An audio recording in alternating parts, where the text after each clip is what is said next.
গ্রাউন্ডে প্রবেশ করছেন আজকের প্যারেডের প্যারেড কমান্ডার মেজর মোহাম্মদ মারুফ বিন নূর।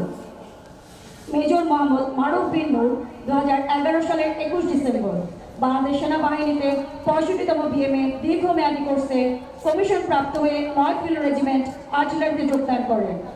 বর্তমানে তিনি আর্টিলারি সেন্টার স্কুল অফ আর্টিলারিতে ফিল্ড শাখায় গানারি প্রশিক্ষক হিসেবে নিয়োজিত আছেন।